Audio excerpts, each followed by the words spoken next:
इस फिल्म की कहानी एक सच्ची घटना पर आधारित है, जहां कुछ लोग अमेज़न के जंगल में फंस जाते हैं। और इससे भी खतरनाक बात यह थी कि वह सब अलग अलग हो चुके थे, लेकिन आखिर में फिर भी एक आदमी कैसे एक महीने तक जंगल में रहता, क्या खाता है, कैसे वो सोता है, क्या क्या उसे मुसीबतें झेलनी पड़ती हैं, ये जानेंगे मिस्टर फाइनेस्ट के साथ आज की इस वीडियो में। तो खैर, मूवी की शुरुआत में हमें दिखाया जाता है कि यूसी को ट्रैवलिंग करना बहुत पसंद है। फिर उसके बाद वो ऑस्ट्रेलिया की एक बहुत ही खूबसूरत जगह पर जाता है, अमेज़न जंगल की ओर जाने के लिए। यहाँ पर उसकी मुलाकात मरकस नाम के एक आदमी से होती है। और अब इसके बाद ये सब जंगल में एक रात के लिए रुकते हैं। अगली सुबह मरकस यूसी को अपने एक दोस्त के साथ मिलाता है, जिसका नाम केविन होता है। तीनों की आपस में बहुत अच्छी दोस्ती हो जाती है। वही रात में यूसी को कैंप में एक लड़की मिल जाती है। ये दोनों एक दूसरे को पसंद करने लगते हैं। इसके बाद यूसी अगले दिन मार्केट में जब घूम रहा था, तब उसे पीछे से आवाज आती है कि तुम अमेरिकन हो। दरअसल जिस व्यक्ति ने उसे आवाज लगाई थी उसका नाम कॉल होता है। दरअसल कॉल को जंगल के बारे में पूरी जानकारी होती है।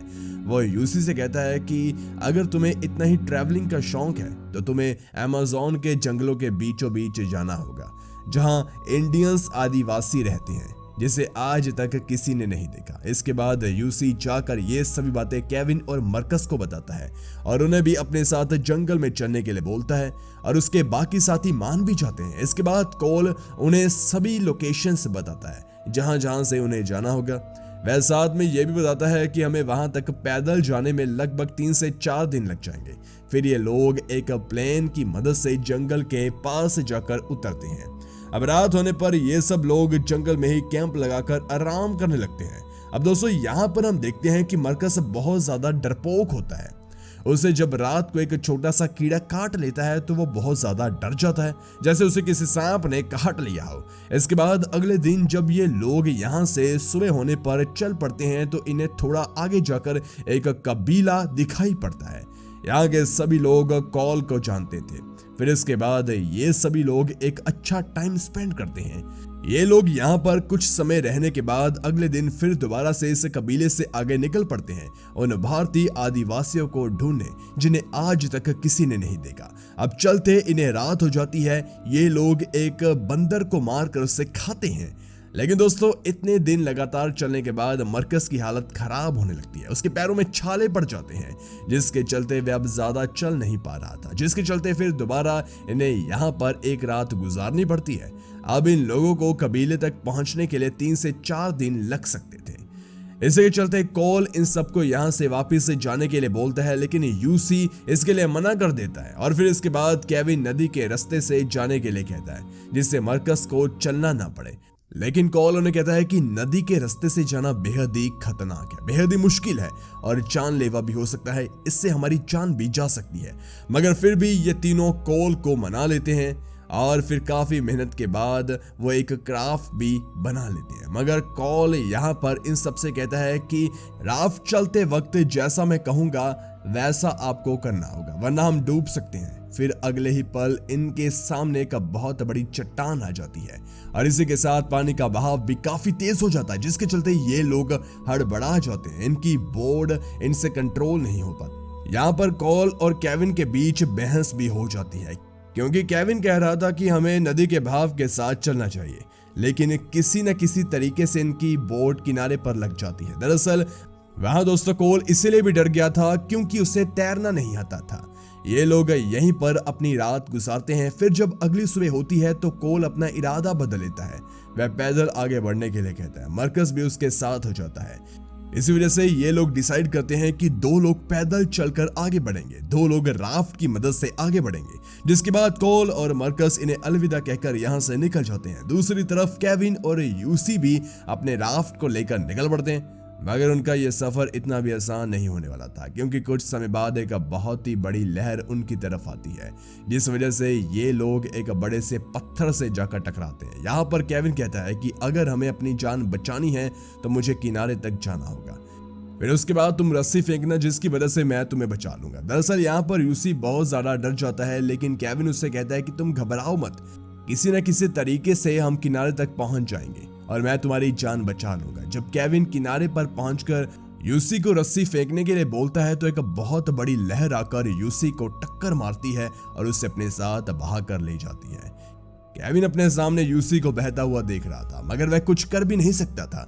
इसके बाद हमें यूसी दिखाया जाता है जो कि पानी की लहरों के साथ काफी दूर जा चुका था। वह केविन को ढूंढने की काफी कोशिश करता है, लेकिन उसे कहीं पर भी केविन नहीं दिखाई देता।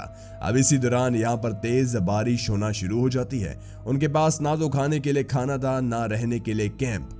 तभी अचानक से उसे नदी में अपना बैग दिखता है, जिसे वो कूद कर लपक लेता है। उस बैग में कुछ गोलियां होती हैं और एक छोटी सी बाइबल होती है। दरअसल दोस्तों, ये गोलियां इन लोगों ने यहाँ पर आने से पहले ली थी ताकि ये लोग एनर्जेटिक रह सके। इसे खाने के बाद यूसी में दोबारा से एनर्जी आ जाती है।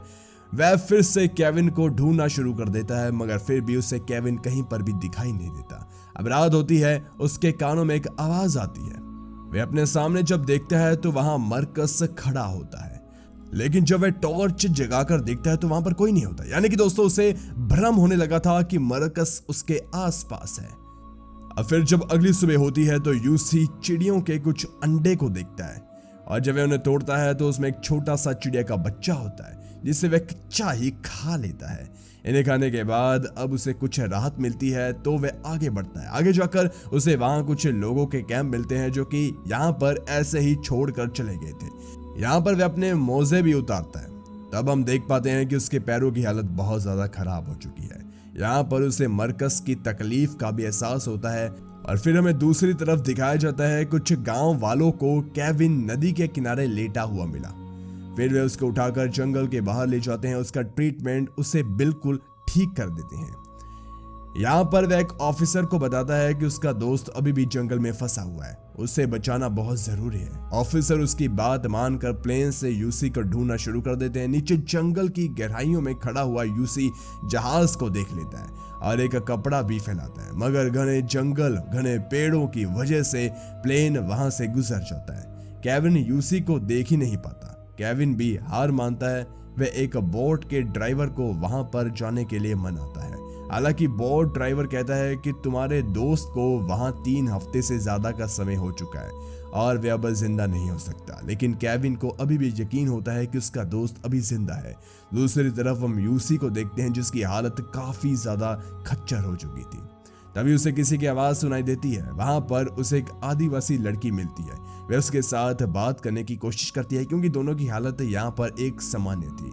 ये दोनों यहाँ पर पूरा दिन आगे बढ़ते हैं। रात होने पर यूसी उस लड़की के साथ सोता भी है, मगर सुबह उठने पर वह लड़की गायब होती है। दरअसल दोस्तों, ये यूसी का सिर्फ एक वहम था कि लड़की उसके साथ है। असल में यूसी की हालत इतनी खराब हो चुकी थी कि वो सिर्फ इमेजिन कर रहा था, और क्या क्या इमेजिन कर रहा था आपको बता नहीं सकते। आगे बढ़ते वक्त यूसी अब अपना मानसिक संतुलन खो चुका था। देखिए, ज्यादा देर अकेले रहने से इंसान की मानसिक जो स्थिति होती है वो बिगड़ जाती है, और यूसी के साथ भी कुछ ऐसा ही हो रहा था। इसी दरमियान उसका पैर एक दलदल में फंस जाता है। यहाँ पर यूसी अपना धैर्य नहीं खोता और हिम्मत कर दलदल से बाहर निकल जाता है, मगर उसके शरीर पर काफी ज्यादा चींटियां चढ़ चुकी थी, जिनसे उसे ऐसा लग रहा था जैसे उसके शरीर पर कोई कील ठोक रहा हो। अब वह धीरे धीरे कर नदी के किनारे तक पहुंचता है, फिर वह वहीं पर सो जाता है। इसके बाद अगली सुबह हम देखते हैं केविन बोट लेकर उसे ढूंढने के लिए पहुंच जाता है। काफी देर तक ढूंढने के बाद केविन अपनी उम्मीद छोड़ चुका था और वहां से जाने लगता है, लेकिन तभी यूसी की आंख खुलती है, मगर उसकी आवाज नहीं निकलती क्योंकि यूसी की हालत बहुत ज्यादा खराब हो चुकी थी। लेकिन केविन जाते जाते उसे देख लेता है। वह यूसी को देखकर इमोशनल हो जाता है और जोर जोर से चिल्लाने लगता है। फिर वह अपने दोस्ती का फर्ज निभाते हुए उसके पास जाता है। उसे लेकर वह गांव में पहुंच जाता है, जिसके बाद सभी लोग काफी हैरान हो जाते हैं। जिसके बाद एक बच्ची उसके पास आती है और यूसी को एक फूल देती है।